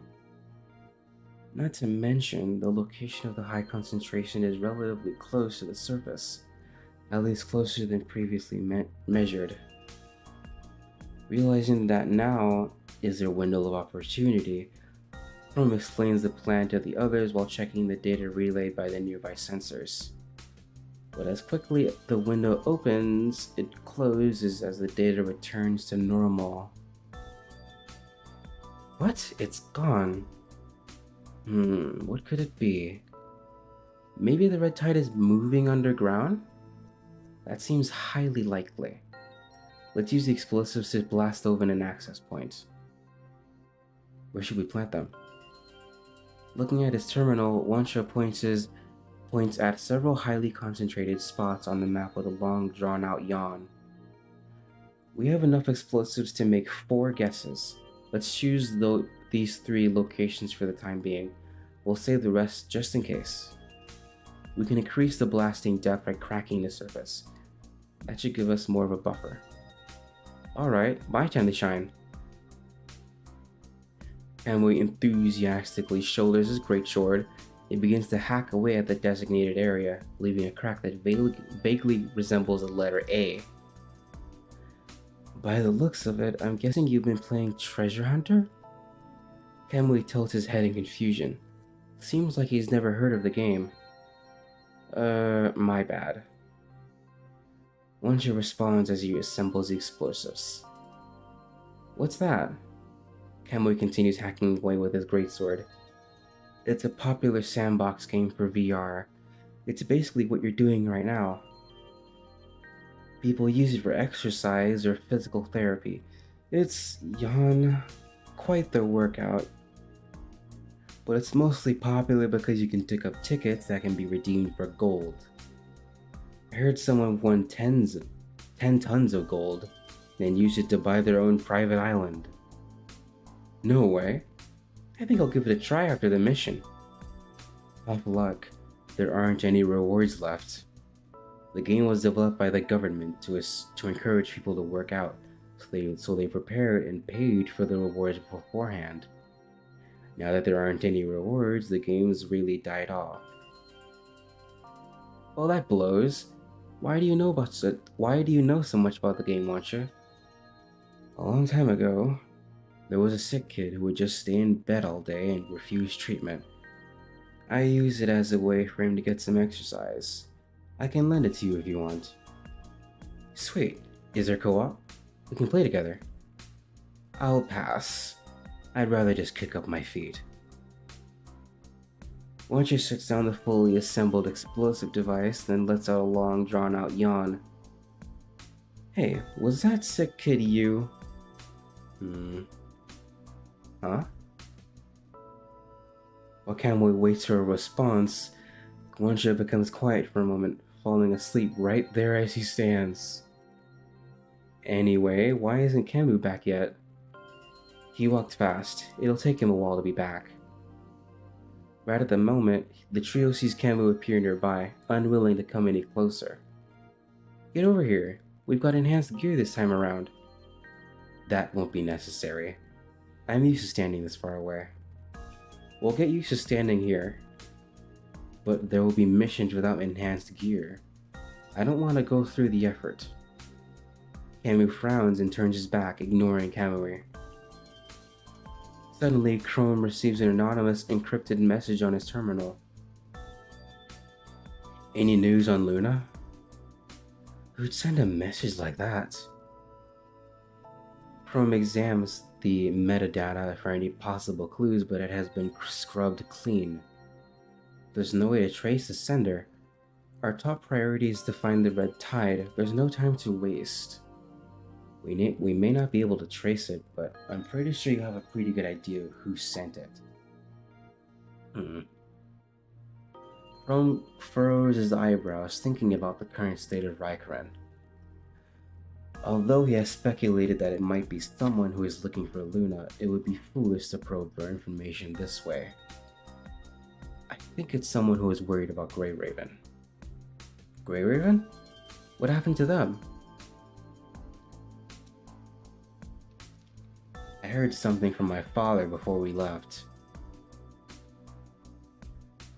Raikkonen not only violated military orders, but is also facing accusations of harboring an Ascendant.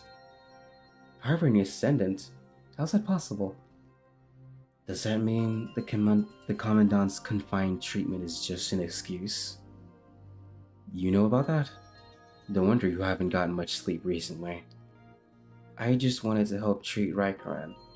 After all, I still owe the Commandant. But it didn't take me long to realize it wasn't that simple. Grey Raven still doesn't know the whole story. If they did, they would rather have their memories checked than let Raikkonen be charged. Therein lies the problem. Lucia, being closest to Raikkonen then, also lost consciousness toward the end, so there isn't any proof to exonerate Raikkonen. Unless someone can find the target's whereabouts, they're going to be monitored indefinitely and prohibited from performing missions. No. That reminds me. Hassan looked like he had something weighing on his mind this morning. There have been some other oddities as well. Seeing that Kamui wants to question Wancho, Chrome sticks out his hand to end the conversation. This is not the place for chit-chat. Our top priority is the mission. Save it for when we're back in Babylonia. Roger.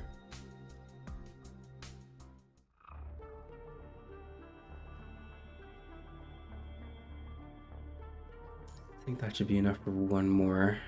Gaze of the Abyss. It's them.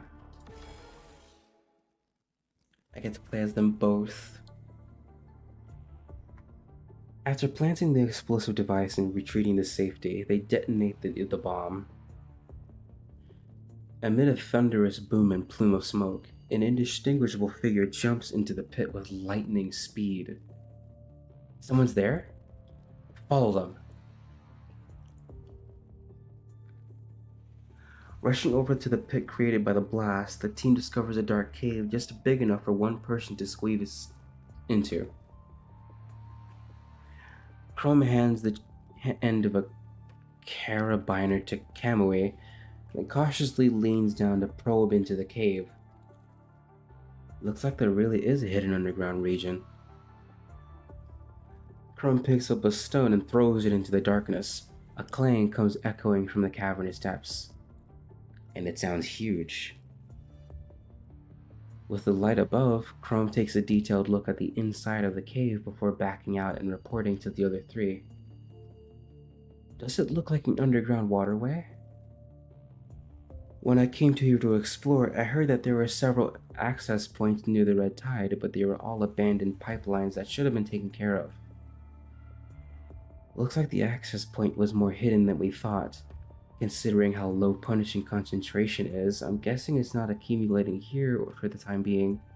We must have detected the spike as it passed through. Not to mention, whoever used our discovery to rush in before the smoke cleared must be familiar with the area.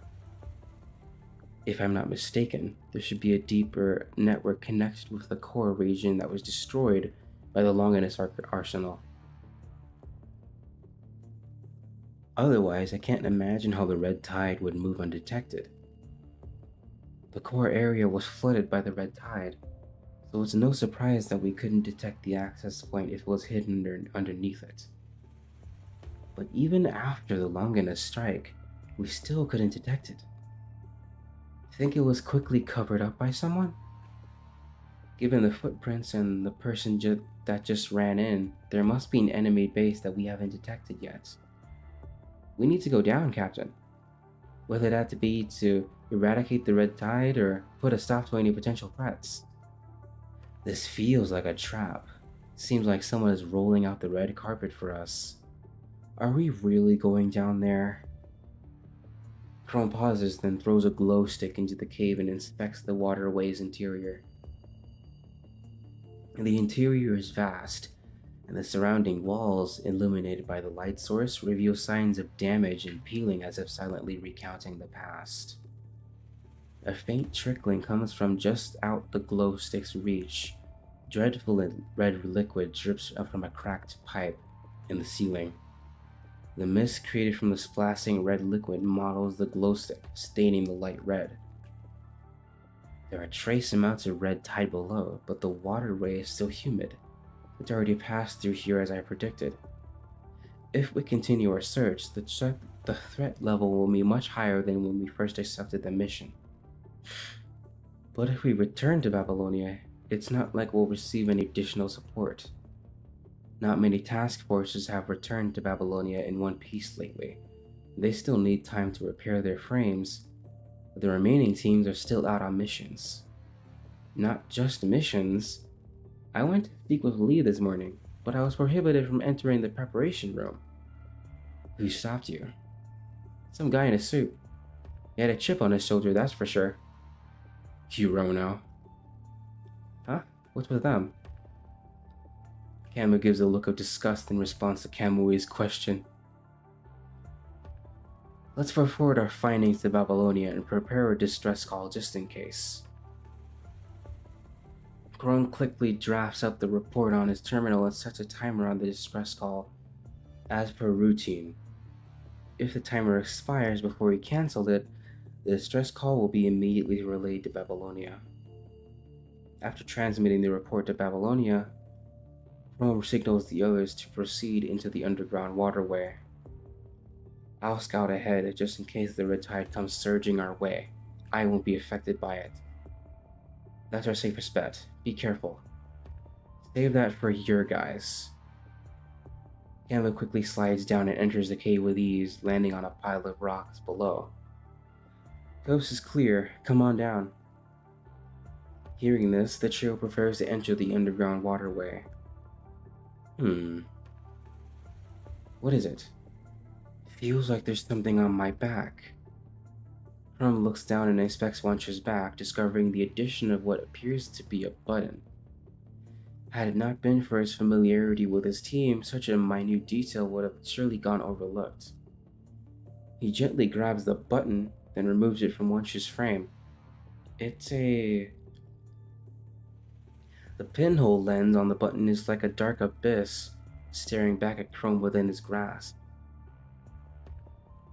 He crushes the device, then pats Wancher on the shoulder. Let's go. Some kind of bug? Nothing out of the ordinary. That doesn't mean we're free from trouble. The trio looks in the direction of Camu's gaze. Where the light meets the void, dozens of red lights are approaching rapidly.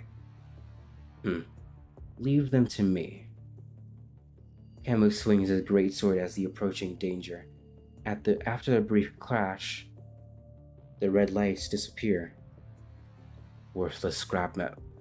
Before he can finish speaking, more hetero creatures come charging out from the depths. Camus, don't be rash.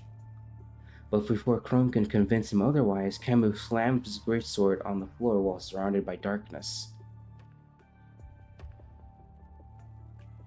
Following the sharp clang of crumbling metal, Camus curses indefinitely and disappears among the array of red lights. Camus! As the trio runs into the darkest section of the waterway, they see dozens of fluorescent fish-shaped hetero creatures floating above the collapsed floor. The sound of running water and Camus' enraged voice can be heard coming up from the hole. Guess I found a secret tunnel straight down.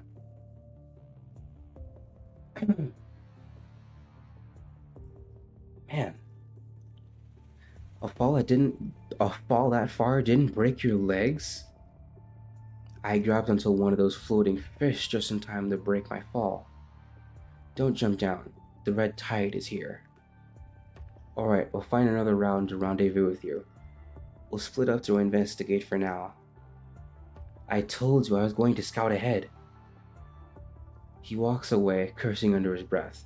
Right at that moment, a strange noise comes from the other side of the previously quiet waterway. What's that over there? Trio returns to their previous location, then walks to the other side of the light of the glow stick. They come upon a fish-shaped hetero creature floundering as it attempts to heal itself. Who is just here? Seems like the work of an Ascendant. Well, since we can't cross the gap back there, let's go this way. After fumbling for half an hour as they infiltrate the winding network of tunnels, Chrome finally discovers an entrance in the distance behind a curtain. Informing his two comrades, they extinguish the glow sticks and stick them in their bags as they quietly approach.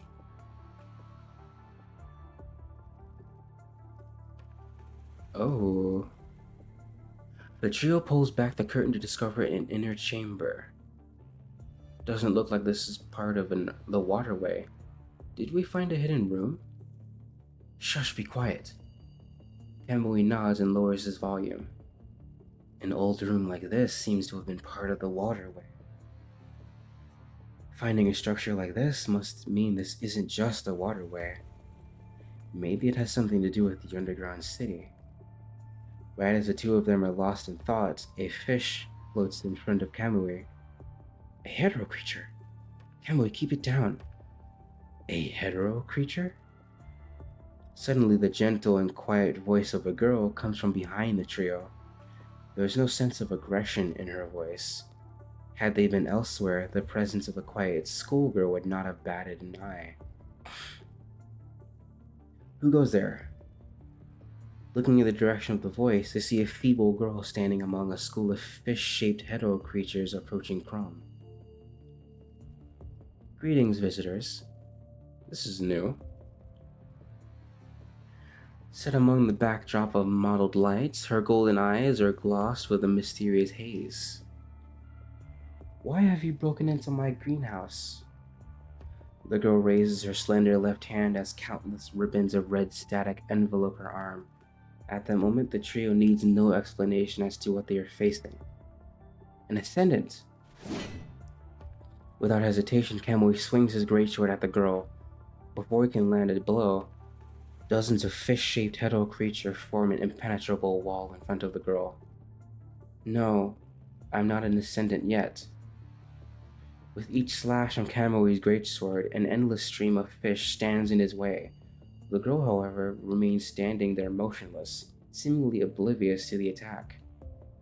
Kamui, get back here! Roger. He quickly retreats behind Chrome. The wall in front of the girl gradually loosens and returns to their original form as hetero creatures float around her. Continuing to fight won't be a fruitful endeavor. Fortunately, their opponent seems open to discussion, so they should be able to at least gather some information. Why do you want to harm my friends? The girl cradles the remains of a fish like a newborn baby. She pats the fish in her arms. Red current pours into its remains through the hero's fingertips. The sundered remains reform into the shape of a fish. I take it, you're from Babylonia too? Too. Correct, we're the task force from Babylonia. Are you one of Luna's ascendants? No, I'm not an ascendant, and have nothing to do with the agent Luna. Even though she understands them as her enemy, she shows no intention of attacking.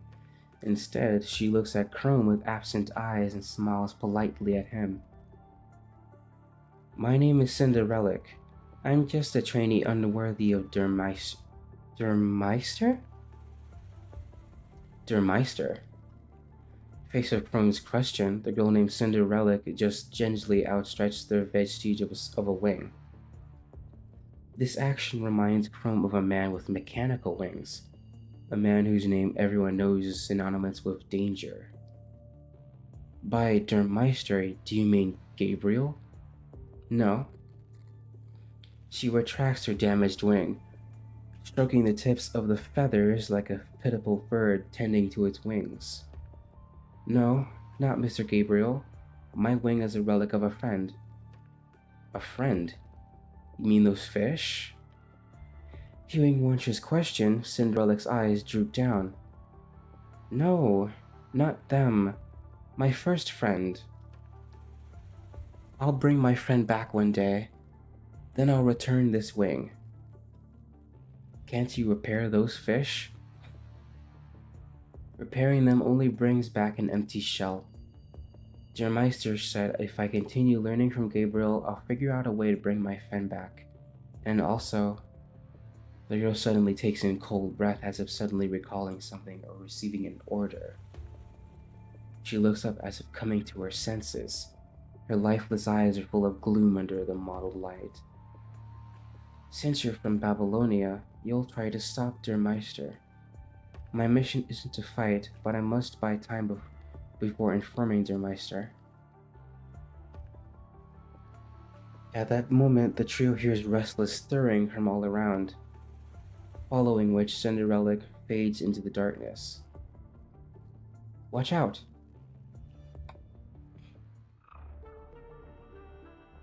The one that advances wins. What an interesting name. What happens if it's full? A timer.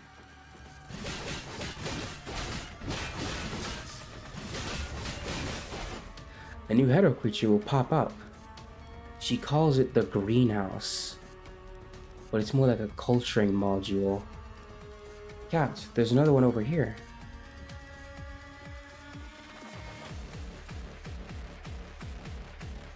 The light orb is controlling the culturing module. If we can overload it,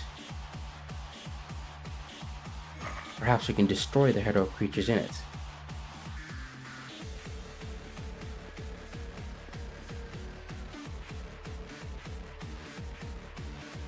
Didn't expect them to be hiding in places like this. Are these tanks used for culturing those hero creatures too? Maybe there aren't many red tide left now, so they create hero creatures this way. The light orb is almost lit. Hero creatures, try to destroy these facilities when attacking them.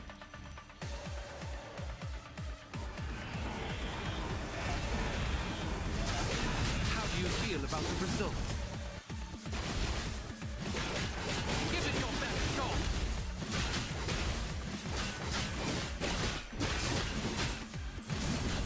How do you feel about the result?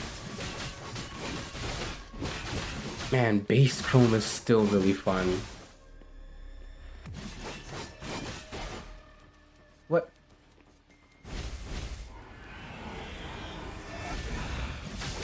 Get behind me. Yeah, let's go.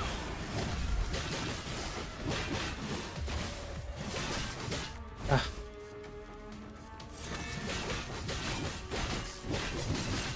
Give it your best shot. Yeah, let's go.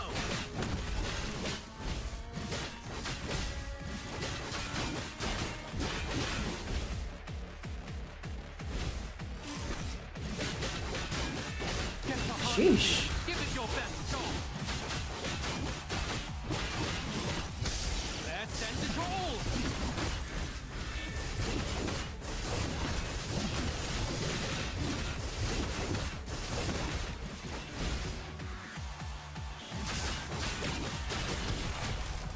Give it your best shot. How do you feel about the... Yeah, let's go. Please check. Am I doing this core passive right? Okay.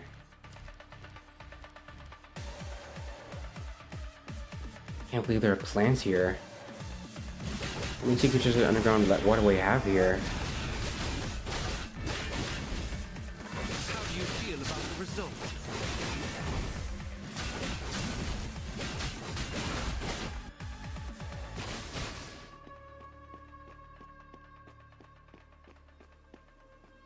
Is this really an underground waterway?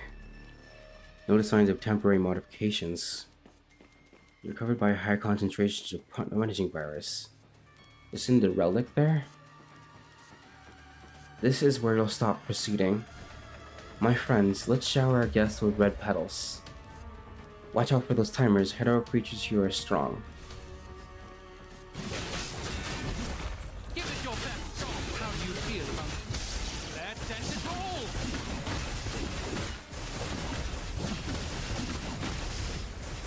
How do you feel about the result?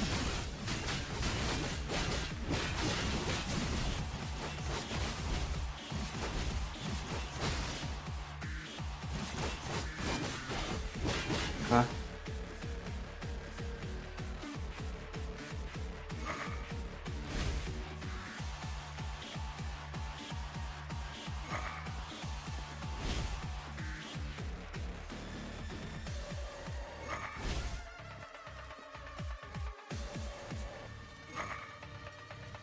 I have brought you the promised victory.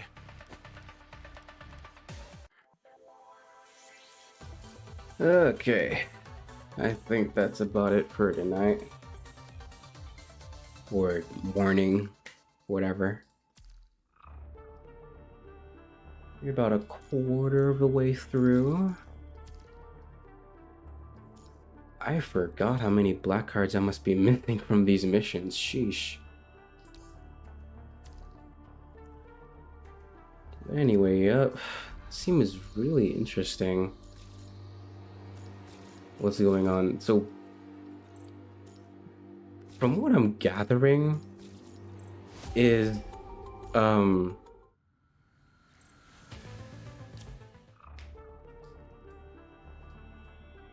what's it called? The Commandant is held up because of, you know, what he did during the past mission.